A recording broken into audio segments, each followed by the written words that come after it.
Hi, Terry, can you hear me all right?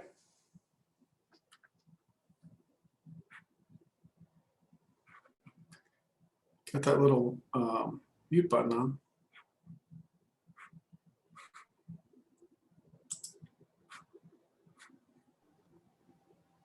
You have it now? Yep, I got it.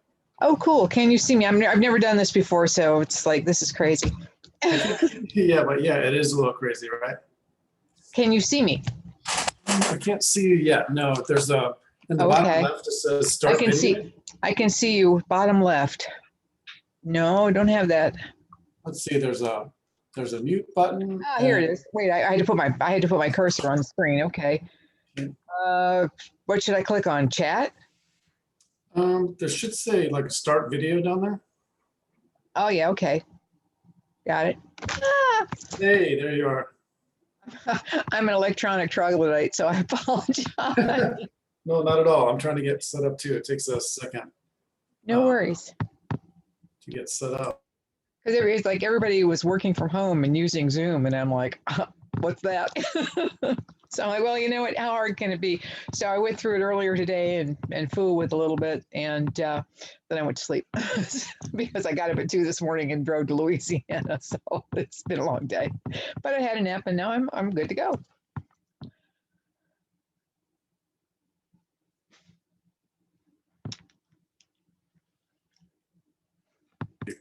Cool. Can you hear me now? Yes, I can hear you. Okay, good. Where did you drive from? Illinois. Illinois. Wow. Illinois, yeah. So that's a haul. Yeah. Well, no, not really. It's not like Chicago. It's just on the Illinois side of St. Louis. Oh, So okay. it's all right. Yeah. Yeah. It's about seven. It's almost exactly 700 miles door to door from the Illinois house to the Louisiana house. Oh, wow. Yeah. My in-laws are outside of Chicago and we're in Houston. I think it's about 1,100 miles. So Yes, it is. Chicago is about 300 miles north of me, but it's okay. It's it's cab car will travel. yeah, it's not too bad. Illinois is a It's long all right. state. Well, I really appreciate you coming on with us tonight. Just to introduce our group a little bit, we have a group called Autonomy, and that's a history group. And it's kind of rooted in logic and like alternative history. And I think we're on the same page from all of our conversations that we've had previously. So I'm really looking forward to our conversation. And maybe I'll just go ahead and introduce you for the audience. We have an audience. How cool! Yeah, right. Cool technology. I was born late, but wow, it's just fun. Yeah, it is fun, right? So Teri David Newman, the author of Mass Murdering Doctors, The Truth About Oncologists, Chemotherapy and Cancer, How Corrupt, Greedy Doctors and the MHRA, FDA, and Big Pharma Tried to Murder Me with a Lie That Is Chemotherapy. And here's That's the book. me. Yeah, that's my And- sister on the cover. Yeah. And They did manage to murder her.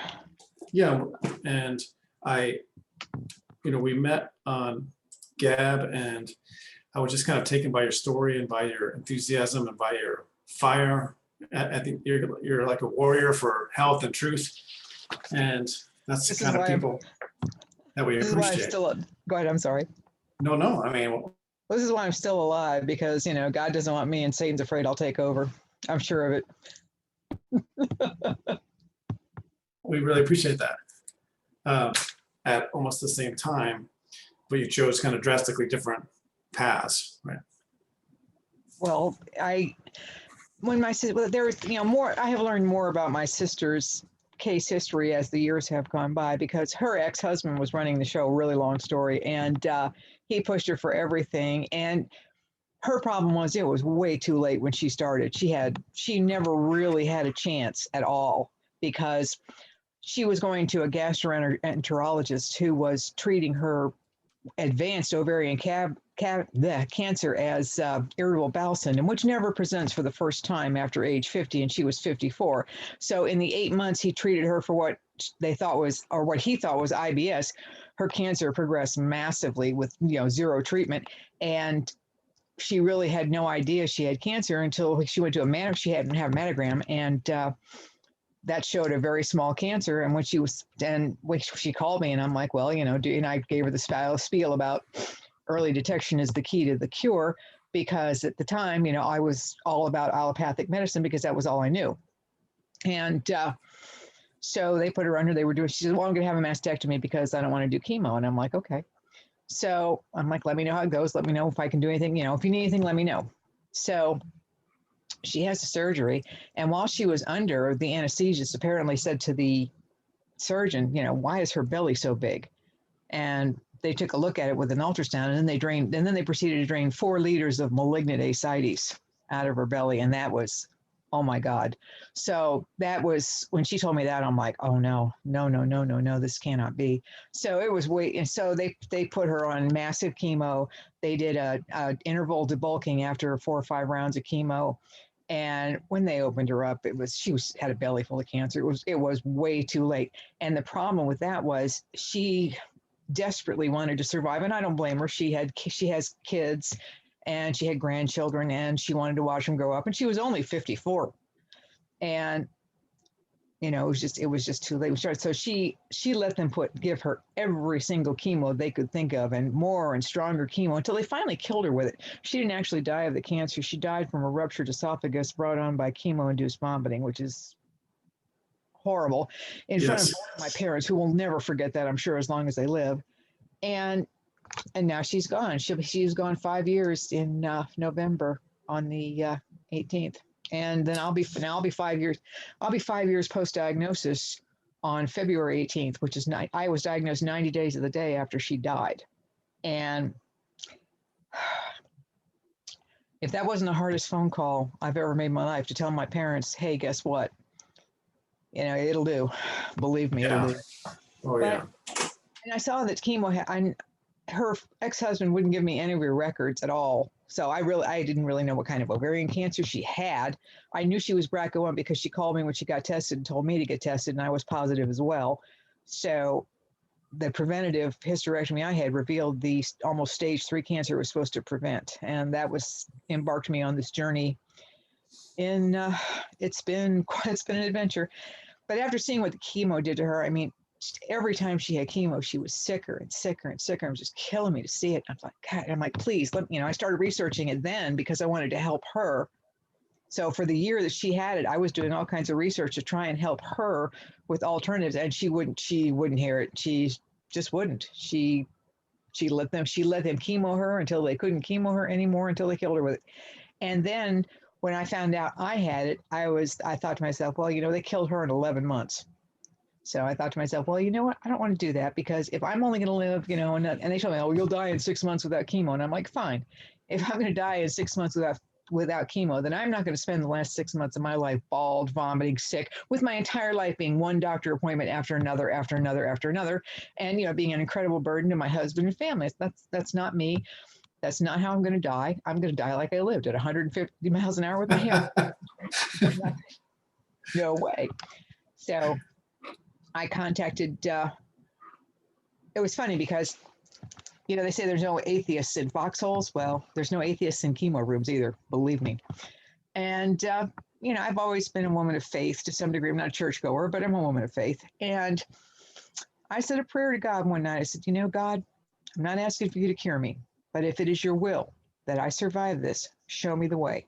You don't have to do anything. Just throw down the breadcrumbs and I'll take it from there. And the next day I got an email from a dentist friend of mine that I hadn't heard from maybe at least 2 years. And he said, there's this thing called GCMF. You should look into it. He goes, it might be just a thing for you. So I did. And that's how I met. That led me to David Noakes, which led me to First Immune, which kind of was the catalyst for this battle. And David and Lynn Thayer, who was an incredible researcher, are both languishing in a French prison for trying to cure chemo. So I know it's outrageous. It's horrible. I would do anything. I mean, I looked into finding a way to get a boat to England to get him out of there. And I had no idea how to arrange it. And I'm like, David, they're going to put you in prison. You're going to die there. So, you need to help me help you. Tell me what you want to do and I'll help you do it. But he didn't. I guess he believed his lawyers would keep him from being extradited to France. And the weird thing is, he didn't do anything in France. He'd never even been to France, as far as I know, except maybe he's a tourist. But he didn't sell the drug there. Or didn't do anything. And I can't understand why they would Absolutely. Put him in prison there for no reason. I don't think he's even been to trial. I think he's just locked up in prison. And, they, in France, I believe you are guilty until proven innocent. So it's positively medieval. And I don't know how to help him. I wish I did. So how did he end up in France after, he's the head of the First Immune, right? Yes, he was the founder of First Immune. The English authorities handed him over to the French authorities after he did. He got sentenced to 15 months in English jail or English prison, I guess, for distributing some kind of unproven or untested medication, some kind of silly thing. And when he told his story, the judge, said, okay, they were looking to give him 15 years, but the judge ended up sentencing him to 15 months, of which he served 5, and he was out again. And then the English authorities said, well, they let France come after him, and they handed him over. France extradited him, and they let it happen. So it's just unbelievable this could happen. So this journey that you were making, I'm intrigued by. You're driving from Florida to Canada to get your supply of medicine, and you had to import it and go through customs. Oh, no, I didn't import it. You just smuggled it in, right? I sure did. Well, first, I had help. First, David shipped it to a UPS, what they call a UPS depot in Canada, which is what we call like a UPS office here. And it was just a package. And, I spoke to the owner. I'm like, when that shows up, could you just pop that in the refrigerator and I'll come get it? And he was a really nice guy. And he's like, yeah, sure. So he did. And when I got it, the first 2 or 3 times, my husband, because I didn't have my passport had expired, and now you have to have a passport to go anywhere outside the country. So my husband was good enough to go across and fetch it and bring it back for me. And he did that 3 times. And then during that interim, I got my passport and I started going, and it was amazing. It was, well, let's say I'm glad to take the words international drug smuggler off my resume. Well, it's nerve-wracking, and you're trying to help yourself and help other people. And really, how can they tell you that you can't take medicine? I mean, well, they tell you, marijuana, they say, is now a medicine, but, there's a lot of people in prison because they had marijuana and they were using it for medicinal purposes, and they're in prison too. Although I think President Trump, God bless him, has commuted a lot of their sentences, which is the right thing to do.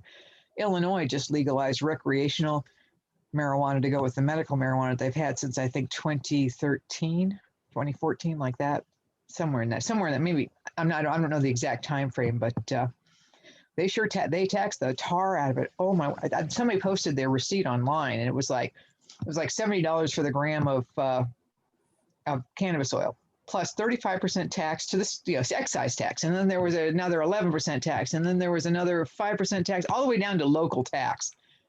And by the time you got done with the taxes, it was unbelievable. And the $70 paid for the gram was like twice what the California dispensaries charge for it. So it was crazy. And, but Illinois needs money. And, I understand, if you'd ever driven on their roads, you'd understand that. We're actually going to be tax refugees from Illinois because it's insane. And it'd be one thing to pay the huge taxes in Illinois if the roads were nice and smooth and the schools were good and life was all just hunky-dory. But the roads are like the surface of the moon. It's like, why am I paying all these taxes for nothing? So we're moving. Well, you have to keep the governor in ice cream and whatever else that guy buys so they can go to jail every year. Let me tell you something. This guy, Pritzker, has gone from bankrupting all-you-can-eat buffets to bankrupting entire states. Yeah. You ever seen him on TV? He looks like an old mafia don. He does. He looks like a stereotypical mafia mob boss. Honest to God, typecast right out of Hollywood. Well, at least you'll feel right at home with the mafia over there in Louisiana. If they're here, I haven't met them, so we'll see. Well, yeah, they actually, Louisiana politics during the Huey Long era. My husband is a 3rd-generation Louisianan, but during the Huey Long era was legendary. But they seem to have cleaned it up quite a bit. Although who really knows? You never hear about it. I don't know if you have to be closely involved in it. When I ran for Congress in 2010, I won the Republican primary, but I lost in the general. But the Republican Party calls and go, well, you have to raise $100,000. You have to donate $100,000 a year to us. And I'm like, this job only pays $178,000 a year. And they're like, well, no, we have phone rooms and you can work on the phone several hours a day, just, calling up people for money. And I'm like, when am I supposed to do my job? And they're like, oh, no, everybody does it. I'm like, well, that's good to know. So That is that your was, job. yeah, like, really?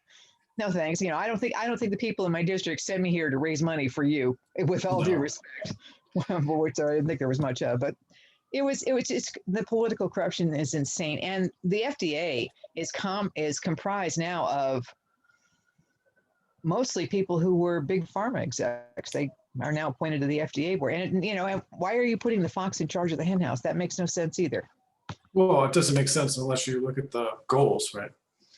Yeah, and the goal is ongoing money. I've since discovered that apparently our government is just totally bought and paid for, particularly in lieu of this fiasco of this last election, which, if there's any justice, will be overturned. Well, not overturned, but it will be shown to be so fraudulent, and President Trump will be shown to have been reelected. I mean, there's no possible way Biden, who couldn't fill a classroom, could possibly have gotten more votes than Obama and Trump. It's not possible, and it just isn't. So It's not he who votes, it's he who counts the votes. Oh, you've got that. Oh, so right. But the thing is, it's like, what's really insulting and aggravating is, do they really think we are this stupid? And apparently the answer is yes, which is frightening. Yes, that is frightening. And yeah, they lord it over. If you watch any media, they just lord it over.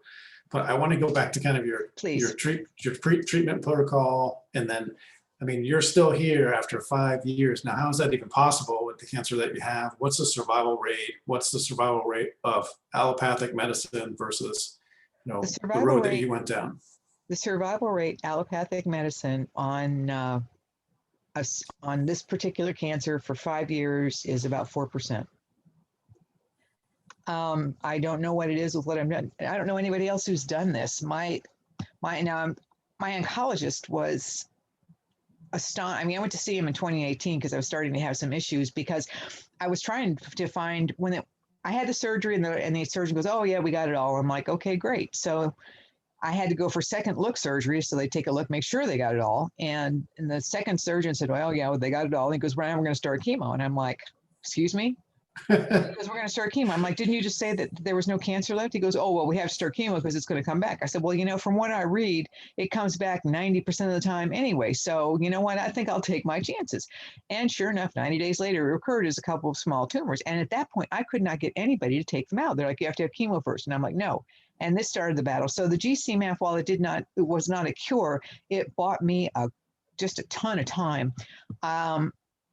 I went 4 years with no chemo, nothing but GCMAF, no chemo. I cut sugar out of my diet, took some supplements.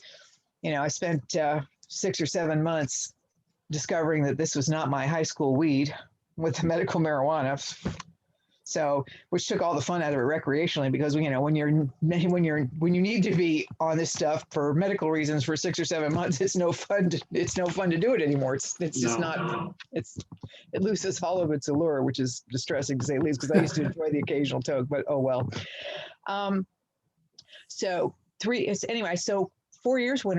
the end of 4 years, I hadn't had any ascites or any of the bloating that's a common sign of very advanced ovarian cancer, but I knew I had issues. And finally, it caused a malignant bowel obstruction, which required an emergency colostomy, which I can't tell you how much fun that was, because they put it right here.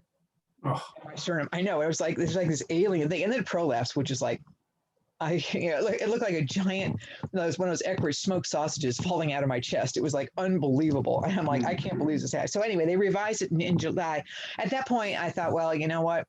I'm going to have to, this is not going to work anymore. I'm going to have to let them chemo me, or I really will die. So on March 3rd, I had my first chemotherapy treatment. And to the credit of the oncologist that I saw, I had seen him in 2018 to see if I could, pitch him to do the surgery. And he said, "No, you really have to do chemo first, because I can't take it out. It is now inoperable." He says, what you have done is amazing, but it's not working anymore, or it's only slowed it down, but it hasn't stopped it. But it slowed it down massively, because this particular cancer doubles in size about every 60 days.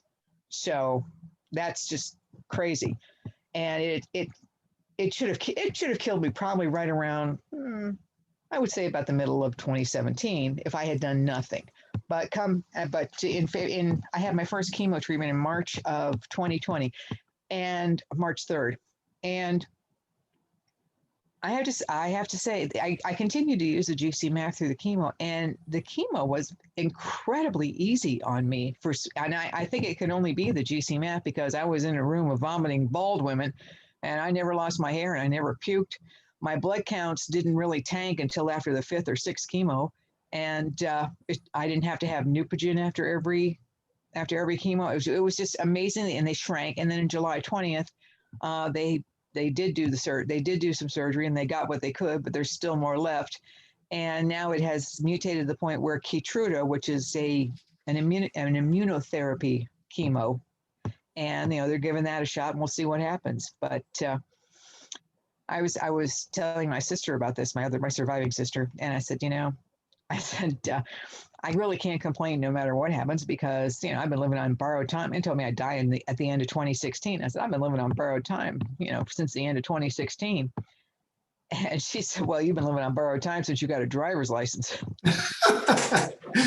Well, I must say you look great and you sound really sharp. So it must be, quite a testament to your effort and the research and the different things that you were willing to try over the time period to kind of treat yourself and show the way for other people, I would think. Well, I think the secret to my success is I have never been afraid to use myself as my own guinea pig. So which absolutely terrifies my oncologist every time I say this, because I have done things that he just went, nuts over. So I saw you were adding in like the Rick Simpson oil, the cannabis oil, and then maybe turmeric and a couple other things Oh yeah, at the end of the book. Yes. There's a guy called, Joe, can't think of his last name. Chemo brain is definitely, I do have some touches of chemo brain, I have to admit, but not as bad as a lot of people I know. He did a thing with fenbenzidole, which is dog wormer. Right. And it interferes with the tubules of the cells, and they can't get their glucose, and then they die. But I happen to carry the TUB3 genes, which means it didn't work on me. So well, here's the thing. I didn't have any side effects from that either, although my oncologist is like, you took dog wormer? I'm like, you know what? What do you mean, Ruff? Yeah, well, I don't have any worms. I said, I hate to tell you this, Dave. I said, but I also injected the tumor with live flu virus. He's like, what? I'm like, it dropped my CA25 massively. Wow. Massively. And he's like, don't tell me anymore. I'm like, okay. Wasn't going to tell you this part, but you made me. So, but I have experimented and I'm still here, and every day is a gift. So we'll see what happens. I'm working on the sequel to that book, because I have learned a lot since I've been researching this pretty much in every spare moment I had since 2016, or actually 2015. It's sad, because if my sister hadn't had this first, then the learning curve would have been too much. But that head start that I got trying to help her made all the difference in the world, because I spent every day after work, I would study this and look for something, and I have an allopathic medical education, so it was still, I haven't practiced in a long time, and it was tough going, but I think I've probably read at least 10,000 research papers, maybe more. It's insane, but they are making progress every day, which is good. They have come a long way with targeted therapy and personalized medicine. Being a BRCA1, I was eligible to use the PARP inhibitors, so Rubraca was extremely effective for me. The problem with cancer is, though, it mutates. It's just a crazy disease. It continues to mutate. So while one drug works, it only works for a while, and then the cancer mutates to where it's like, okay, it's crazy how resilient these tumors can be. It's just unbelievable. But I haven't given up. I read research papers and see what else I can do, and I have managed to stay alive, which is, and I'm doing fine. I'm moving around. I feel fine. I feel great, as a matter of fact. I was talking to my oncologist. I saw my oncologist yesterday. I had chemo yesterday, but it was the Keytruda, which is not the toxic. Well, it has its own little. Everyone, and they all have their own little side effects, but I haven't had any issues with it. And I think this is my third. I was my third or fourth one. And he's like, how do you feel? I'm like, I feel great, which I do. Yeah. And he's like, well, that's good. And he puts me in a room by myself, probably because he doesn't want me talking to the other patients. And that because I refuse to wear a mask. I'm like, no, just no. And they're like, you have to. I'm like, no, I don't. I mean, you should see down at the bottom. They go, oh, you have to put a mask on. I'm like, no, I don't. They're like, yes, you do. I'm like, no, I don't. They go, why not? I'm like, because I have a note from my doctor. So, and that So, always shuts them up. And they've only asked to see it twice in 8 months. So, well, I'm kind of curious, like you had talked about a lot of the different types of alternative therapy that you did in the book. And I'm wondering if like there are things that you haven't tried that you're going to try, or that are lined up for next, or other theories or things that are out on the edge that may provide a benefit that you're thinking about. well, the dog wormer was interesting. I also read a research paper on chemical ablation where they induced tumors in hamsters, and then they injected it with ethanol, which is Everclear, moonshine, and it didn't work very well when they were just injecting the Everclear into the tumor. And then they got a bright idea. They go, well, let's increase the viscosity of it and make it a gel. So they mixed the Everclear with the 3% of ethyl cellulose, which turned it into a gel. And then they injected it with amazing success. So I'm looking into that. Wow, that's pretty interesting. Jello shots. He said, well, yeah, yeah, but I guess so. I guess you could put it that way. But I mean, it's interesting, and they had tremendous success with the hamsters. So, unfortunately, I'm not a hamster, or I would probably have better luck with it. But there's always something new. MD Anderson in Houston they've got a T cell thing going, which I'm interested in. Mayo Clinic now has a trial going where oncolytic viruses, which is viruses that attack cancer cells, like measles virus. Actually, the HIV virus and the influenza virus will also attack cancer cells, but you have to inject it directly to the tumor. Fortunately, I have one I can get to. You can experiment on yourself then. Well, I'm certain it's the reason I'm alive, because I am willing to do this, because every time my oncologist says to me, you can't do that. I'm like, what? I might die? Yeah, exactly. Right. And he's not sure how to, some days I feel sorry for him, because he really, really is trying very hard. He's used to tractable little sheep that go, yes and no. And yes, doctor, I'll do that. And I'm like, no, I'm not doing that. Forget it.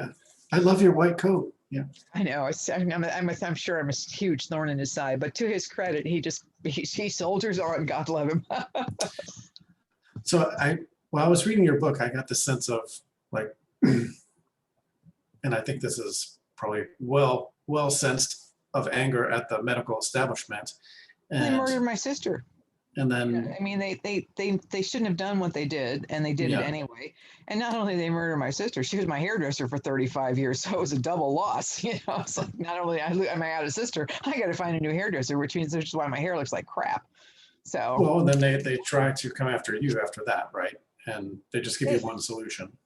They give me one solution, and it's not the solution that I want, and they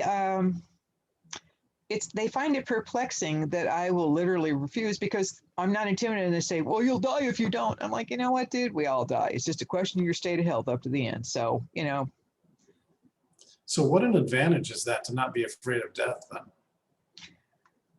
Well, it certainly ticks off a bunch of oncologists, because everybody's apparently so desperate to live. But, I've had I've lived overseas several times. I've been all over the world. I've met people I never thought I would meet. I've done things I never thought I would do. And I mean, it's been fun. It's been great. I have the best husband in the world, who not only puts up my sanity before I got sick, but even after. So God love him too. He's the greatest guy in the world. And he risked a lot to bring that medicine back to bring the math back from Canada. A lot. He could have lost his job. He could have gone to jail. Yeah. So, and I mean, I can't believe someone would it's like, I can't believe you love me enough to do that, but he does. And he is like the greatest guy in the world. So that is, and anything that I feel that I want to do is fine. A lot of these women, it's like, oh, well, my husband said I had to, or my family pressured me into it. My husband's like, do what you want to do. If you don't want to do this, then we won't. And he has never pushed me to do chemo, or, he says, you got to make up your own mind. He goes, I know what I would do. He says, but what you got to do, what you're going to do. He says, and whatever you do, I am with you. And that's, anybody who thinks that's not important is crazy, because it's huge. just huge. having one person to support you and validate your choices is key. It is key. And plus he's a very smart guy. Yeah. Yeah. And he also participates in the experiments, which is, great. Because I can't do he's this a by witness. myself. Yeah, he's a witness. He gets to, yeah, I'm sure he No, gets to participate. No, well, he's a brilliant mechanical engineer, so he figures out the engineering parts of things like anything, and he's been spectacularly helpful and incredibly wonderful, and I am blessed beyond words. And he's also a lot of fun, which is why I'm hanging around, because I'm just waiting to see what he's going to do next. That's awesome.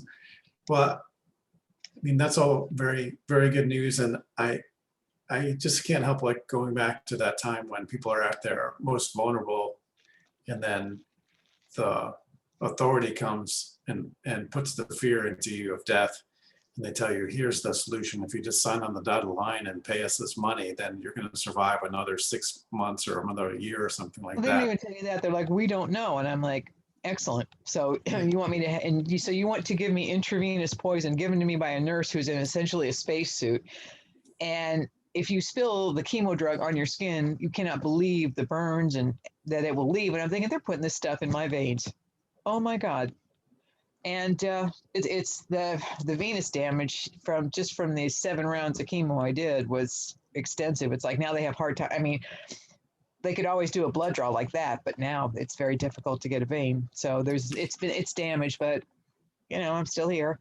So And what's the status of the GC-MEF? Because I know that they kind of put First Immune out of business, is what it sounds like. There is another company that manufactures it in New Zealand, and it is available as a topical, and it is also available as an injectable. But they are very, very, very careful because they don't want to join David and keep him company in France or anywhere. Well, they else. just advertise it as a skin cream or something like that. Right? They do, but it's highly effective.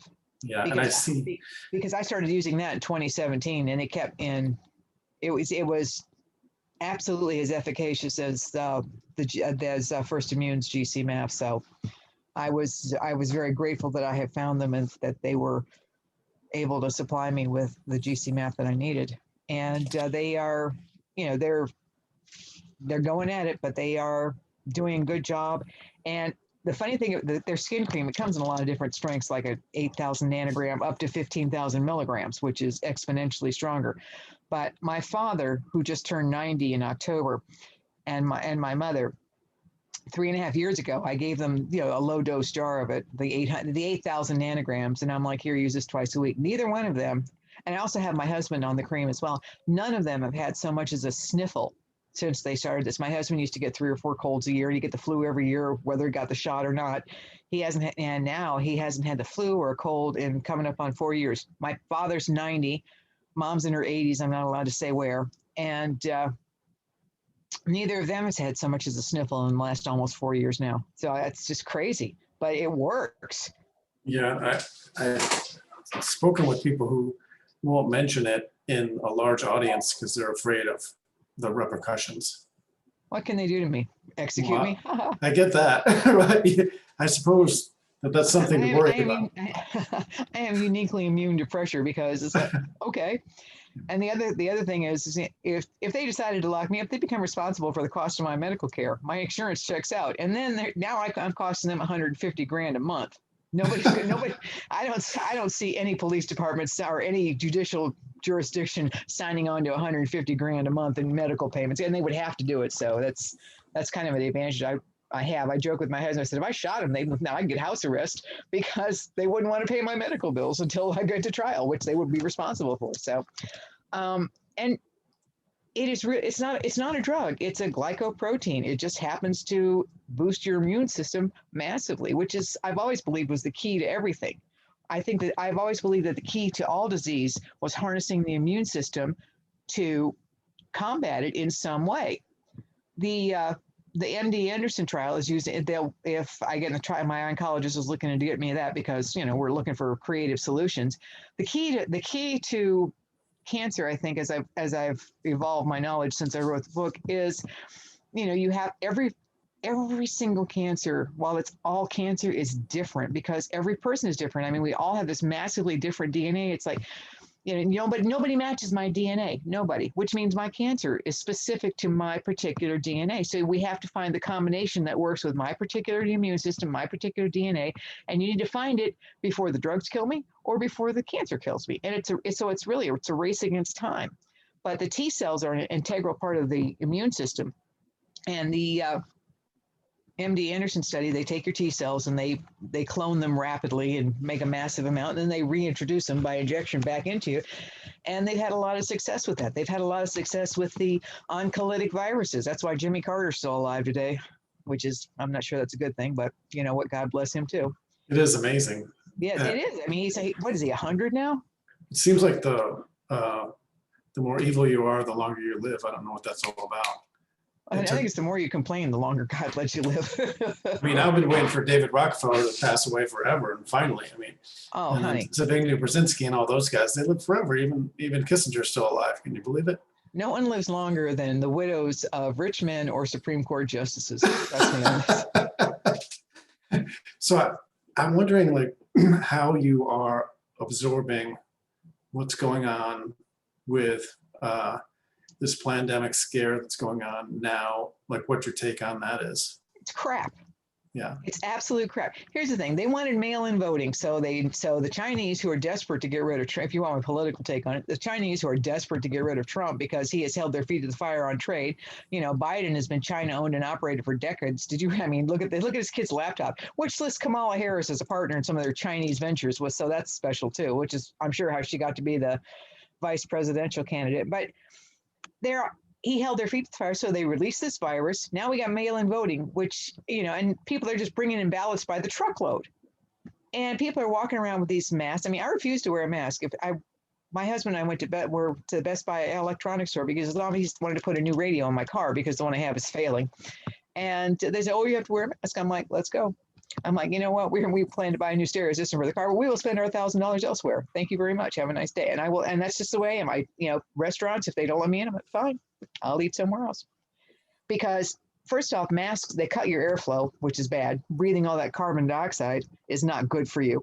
Right. And they are, your mouth is essentially a cesspool, which is why if you get bitten by another person, you get a massive infection because your mouth is essentially a cesspool. And you're breathing this stuff, and then you're rebreathing it over and over and over and over again. And it's crazy. Masks, even when I was in medicine, we all knew that masks didn't help, and they don't. They're useless. They really are. But and the thing that's scary about this is I'm watching these people just put on the mask, stay home, lose their jobs, lose everything for no reason. I mean, it's a nasty flu bug. How many people have got it? 2 million?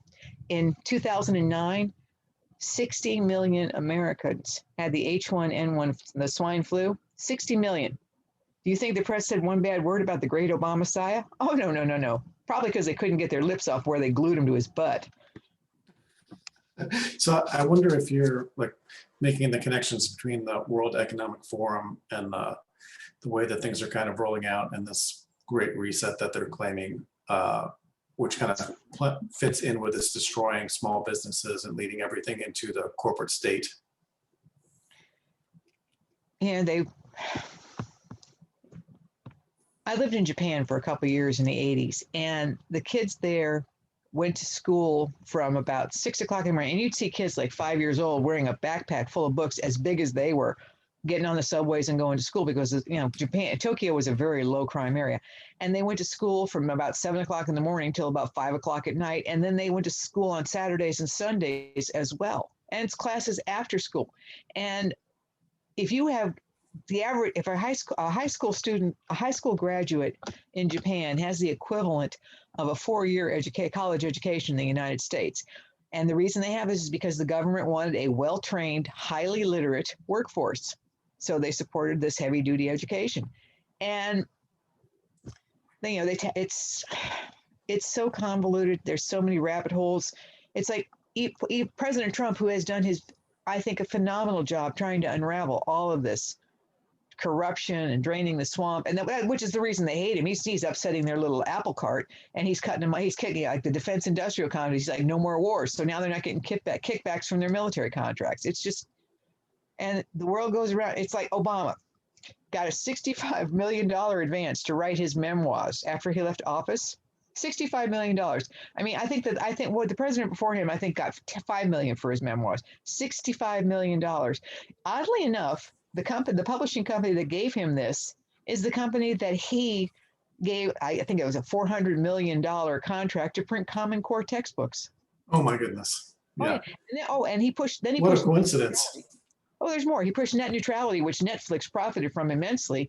And oddly enough, Netflix gives him and what's her post, Michelle, a contract to do $100 million to produce TV things. What do a pair of disbarred Chicago lawyers know about TV production?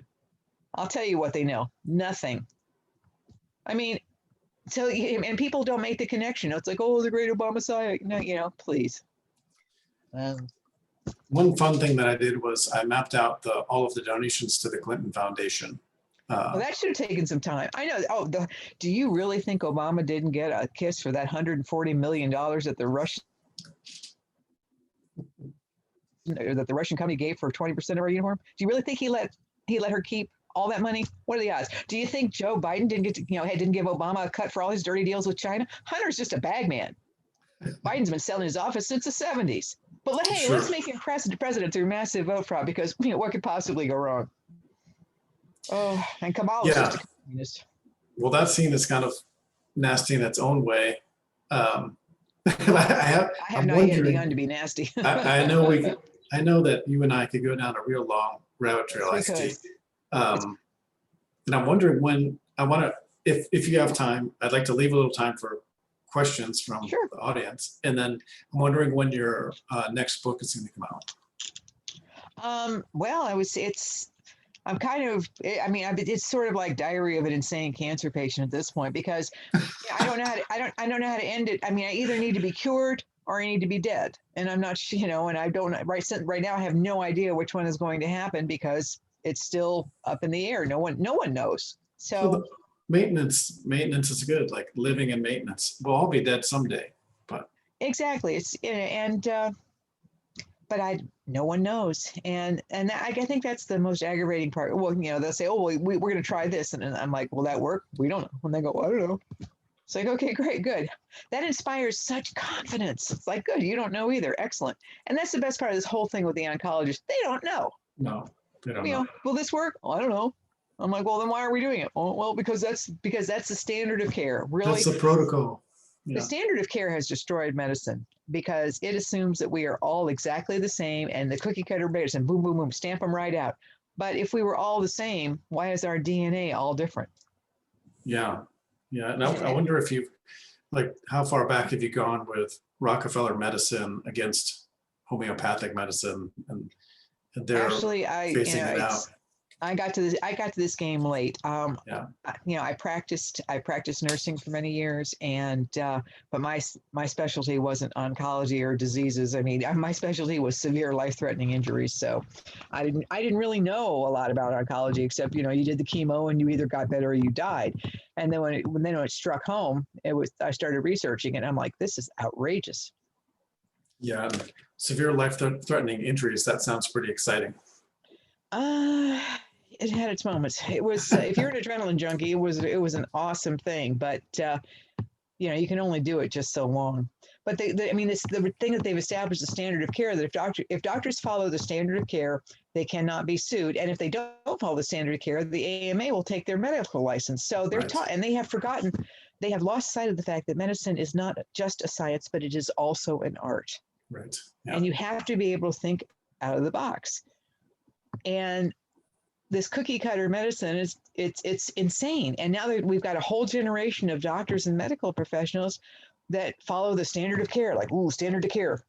They can't think out of the box anymore, because no one's taught them to think out of the box, because medicine is now the standard. This is how you do it, and this is how it's done. And if you deviate from this, you don't get to be a doctor or a nurse or whatever anymore. That's right. Yeah. And it's wrong, because we need if you don't funnel money for cures.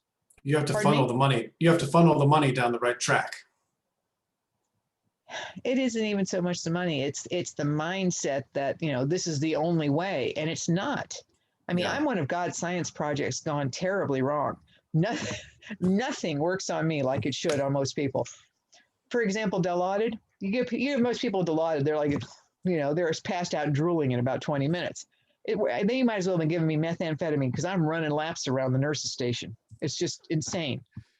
So I'm really wondering like how you keep such an upbeat, positive attitude in the face of all these things, because I got that impression from reading the book and then with talking with you that you have a zest for life, and then no matter what people throw at you, you're able to kind of keep going and turn it around and look at. It is something my enemies really, really hate about me. I see that. But but here's the thing: it's like there's so many ways that people or life is like. You could look at something and say, okay, well, this sucks. I think I'll lay down and die. Or you can say, you know what, this sucks, but I'm gonna make the best out of it. If you give me lemons, I will make lemonade. I do, because what else am I gonna do? Yeah. It's not in my nature to lay down and die. It's not in my nature to take no for an answer. And it's not in my nature not to fight for what I believe in. Yeah. And this is something that I believe strongly. And I believe cancer care has stalled in about the 1960s, and they need some new stuff. The standard for frontline chemotherapy, they've been using it since 1979. Wow. I know these are very old drugs, and they keep using them because they haven't come up with anything better. But the precision medicine, targeted therapy, I think that has great promise. I do. And immunotherapy, I also think has great promise. And my goal is to stay alive long enough to get it, to find the one that works for me and Yes. go, oh, I did this, yay. But, you have to keep going. You can't, it's just, you do. Yeah. And it helps that I'm married to the funniest human being on the planet. Well, I think it also helps that you're not degraded by the chemotherapy so much I'm sure that the GC-MAF prevented a tremendous amount of the chemo damage, because I was never sick. I was a little tired. Yeah. And after the 5th round, my white blood cells tanked. But usually they tank with the first one. They've tanked below the normal. So they gave me Neupogen, which is an experience I don't want to repeat rather. But I didn't lose any hair. I never vomited once. It was crazy. And every time I go into chemo or go to the office for chemo, when I walk in the room, they're like, "Oh, is this your first chemo?" I'm like, "No." And they're like, "But you have hair." And I'm like, "Yes, I do. I don't puke either. How's that?" Amazing. And I'm sitting taking chemo, and I'm eating. Yeah. Eat with one hand, get chemo in the other. It's just nuts. But you have to keep trying. You can't quit. Yeah. When you quit, Yeah. you die. That's right. I have one question from a friend, Pam, and was asking, knowing what you know, would you still do the hysterectomy and the surgeries? And it seems like those are probably the least damaging things, or the surgeries. Here's actually the supreme irony of that is, I don't have any children. I've never wanted children. And when I was 35, I tried to talk my primary care physician back then in Florida. I tried to talk him into giving me a hysterectomy for my birthday because I was tired of the inconvenience of, my monthly visit from Aunt Flo. And he's like, no, there's no medical reason. Well, had we known then about BRCA1, what we do now, I would have gotten it back then, and I might not have gotten cancer. Angelina Jolie hopes to prevent cancer by having all this surgery. But I had no idea that I had cancer. My husband started nagging me the instant he found out I was BRCA1. He's like, you got to have the surgery, you got to have the surgery, you got to have the surgery. He goes, what if you get cancer? I'm like, okay, fine. So I said, fine, I'll do it. So I made the appointment. And I took him and he went with me. He has gone with me. He took time off from work to go with me every single medical appointment I've had with this. He has been an unbelievable trooper. It's amazing how supportive he's been for somebody who is phobic about surgery and wouldn't do chemo either. But he has been just incredible. And I'm in the stirrups having a conversation with the gynecologist on one side and him on the other. And I'm like, you're both nuts. I'm like, I don't have cancer. I'm not going to get cancer. I'm just doing this because, just to be sure. And so after the surgery, the gynecologist comes in, he says, oh, everything looks real good, He goes, if you don't hear from me by Wednesday, everything's fine. So we get through Wednesday, we go out to dinner, And he trundles off to work the next morning. Phone rings like 9:00 in the morning. I pick it up. Oh, this is Dr. Della Riva's office. And I'm like, oh no. And they go, we need you to come in. And I'm like, where's the cancer? And they're like, oh, we can't talk about it on the phone. I'm like, listen up. I had a hysterectomy 5 days ago. If you make me get up, comb my hair, put on makeup, drive 20 miles each way to see you, to tell me what I already know. I'm going to make a scene in your office that you're going to remember until the day you die. She goes, well, you have this and that. I'm like, okay, thank you. That's what I needed to know. I hung up the phone and, I had to, I thought about this and like all tough women at this moment, I started to cry because I just couldn't believe it. And of course I had to call my parents too. So that was no sense. So I called my husband and I'm on the phone, I'm just crying. And he's like, so he came home from work and he's like, well, he says, we'll get through this together. So, and then the rest is history, but we thought we were home free and then the other shoe dropped. So, God has a sense of humor and he drinks. Yeah. He's got plans for us that we don't have any idea of. Exactly. Sure. That's exactly right. So, but the thing is, I feel fine. I do my thing. I get through daily life. I'm not debilitated from the chemo. I'm bopping right along. I mean, I'm being me. And I see that. I love it. So all I can do. What are you going to do? So I wonder if anybody from the audience has questions. You guys can unmute if you want and jump on.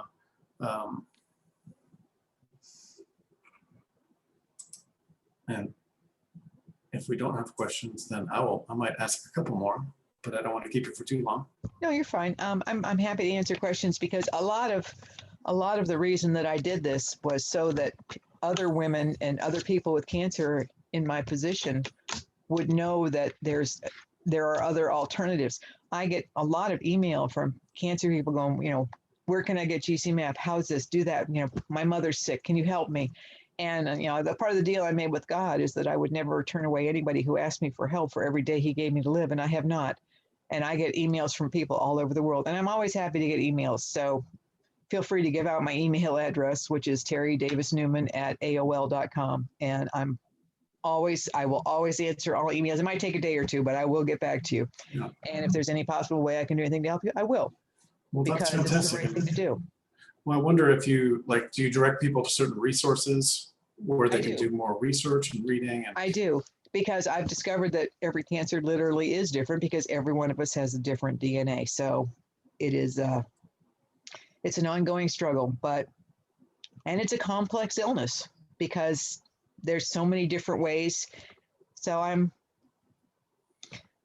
it looks like Beth has a question. Go, Beth. Get you unmuted. There you go. Hey, my question is about diet, and I'm wondering, how did you eat beforehand, and how did you eat afterwards of your diagnosis? I was a dedicated low carber to begin with because my metabolism is such that if I eat 1,000 calories that contain carbs, I will gain weight, but I can eat almost unlimited amounts of low carb and maintain weight or lose weight depending on how much I eat. The one thing that the key to it, I've cut sugar, absolute minimum, which equates to, once in a great while, a cookie, but on a day-to-day basis, no sugar, and lowest amount possible of carbohydrates, no bread. I'm disgusting because when, if I have pizza, I peel the cheese and meat off and throw the crust away, and everybody's like, ah! And I'm like, here, you can have it. I can't, and I roll it up, and they're like, how can you do that to pizza? I'm like, you know what? I own that pizza. I bought it. I paid for it. I'll do with it what I want. I'll feed it to the dog if I want to. That's just how it is. But Dr. Warburg was correct with his assertion that sugar fuels cancer cells. I believe that that's correct because they don't respirate. They're anaerobic. They don't require oxygen. So they ferment, and sugar is a key essential ingredient to fermentation of all kinds. So the no sugar, vitamin D3, K2, magnesium is important. And selenium I found is incredibly important because selenium, they discovered, I read a research paper, I don't know, about a year ago, that selenium supplementation in rats that they had bred to have the BRCA gene corrected the DNA breakage, because your average DNA breakage cell is about 21 or 22 breaks per cell. But when you have a BRCA, it's 56 breaks. But the selenium supplementation put the BRCA people down to normal amount of breakage, and the breakage in the BRCA cells is what they think is the oncogenesis, the beginning of the cancer. So for what it's worth, try this, 200 micrograms of selenium, and none of us get enough of it anyway. It can't hurt. And when I started, the funny thing is my tumor stopped showing the BRCA characteristics about 6 months after I started taking selenium, which I thought was very interesting. Of course, my oncologist is like, I'm like, whatever. Thanks, Dave. But there's so much, because we're all different, you have to try what you think might work for you. It doesn't matter if it works for somebody else. It might work for some, and then by the same token, something that works well for somebody else may not work for you. You don't know, because again, it all boils down to cancer is unique to each one of our DNA. They do genetic blueprints now where they take a chunk of the tumor and they absolutely map out all the genetic characteristics of it. And from that, they do a printout of what they call therapies of possible benefit, therapies of probable benefit, and therapies of no benefit. Caris Life Sciences does this. And I had my tumor genetically mapped in 2018, and they said, well, Keytruda won't work for you. But when they redid it after the selenium supplementation and the chemo thing, and they discovered that yes, it might work for you now. So I started using that. So we're waiting to see how that works, and I'm hopeful because I feel great. So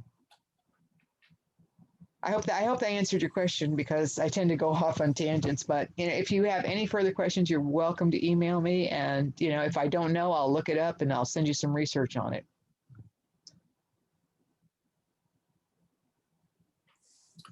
Super. Have you taken turmeric? Did I read that as well? Or? I took turmeric. Actually, when I lived in Japan, my across the hall neighbor was Indian, and every time I got off the elevator, it's like, oh my God, what is she cooking? It smells so. So finally, I knocked on her door. I'm like, can I just please go through your refrigerator and taste stuff?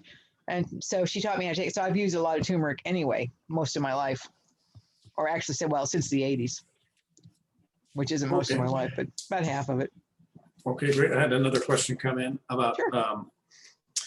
Have you considered Gerson therapy, the Nick Gonzalez therapy, and then did you reject any like protocols? I am, the Gerson thing is great, but if I have to live on cottage cheese and sesame seeds, then life isn't worth living. It's like, so just no. And, and while a lot of people are vegetarian, they go to a plant-based diet or green juices. No, just no. But it's not for me. But then that doesn't mean that it wouldn't work for someone else. But it's not something that I want to do because I personally don't like that stuff. Yeah, it's not something you want to try. No. You're not willing to go down that lifestyle route. Well, I hate to say this, but you know what? If I end up dying from this cancer, I'm going to be really mad. I didn't eat ice cream every day. Yeah. Well, I guess if you got really sick, you could have ice cream and pizza as much as you want, right? There you go. My husband will bring it to you. What do you want? Okay. But it's everybody has to make their own choices with this. It's, and just because something worked for me doesn't necessarily mean it worked for somewhere else, and vice versa. So we're all different. That's why we have these incredible DNA chains that took them years and years to map, and none of us match. So none of our cancers would be exactly the same either. Yeah. Extrapolating from the DNA, because they just aren't, which is what makes cancer such a complex disease to treat, because everything is different, but they don't think out of the box anymore. They just, okay, carboplatin and paclitaxel, here you go, boom. Yeah, no. There's just everything off the shelf, standard of care, which is garbage. You have to think out of the box, and these doctors have got to start thinking out of the box. But I think they're headed that way with personalized medicine and targeted therapy, which is a good thing. And I'm glad that I've lived long enough to take advantage of what they've learned, because they've come an awful long way in the last 5 years. And there are things out there that, in addition to immunotherapy, can help people. And, a lot of cancer patients are living longer now, and that's great. And, they think that cancer may become like a managed disease. What really bothered me was one of the things that I put in my next book. There was a Wall Street Journal article where they were like, we can't believe you guys cured hepatitis B, and because we only made $4 billion in profit last year because you cured it, but we made $12 billion the year before. Is this the right thing to do? And it's like, what? Wait, what? How Yeah, can you say that? And and so they think, well, cancer may become a chronic illness like diabetes. And this is how they're looking at it. And they're not really interested in a cure. They don't want to cure cancer. They want to treat cancer because it's profitable. And that's really all it's about for everybody anymore, which is, it's sad because back when I was a kid, doctors became doctors. I mean, my dad's a doctor. They became doctors because they wanted to heal the sick. Now it's because they can have a great big house, a fancy car, and a country club membership and send their kids to Harvard. They've lost sight of the Hippocratic Oath a long time ago. And it's sad. there's a lot of that in society. Oh, I know. And again, not for the better. It's, I'm extremely worried about the outcome of this election because, I think stolen elections like this have oftentimes been the catalyst for civil war. And I would hate to see it come to that, but I'm wondering maybe it might. And that's worrisome to me as well. Yeah, there's a lot to worry about, and it's hard not to focus on that when you're, watching it unfold, but you still want to keep the bright side going too. It's, I didn't think I'd live to vote for Trump once, but I got to vote for him twice. So I hope to hell he turns this thing around because I don't know. I can't guarantee in 2024 I'll be able to vote for him if he doesn't get this time and runs again. So I don't know. Well, So I hope he pulls it off. I hope, and If America needs him.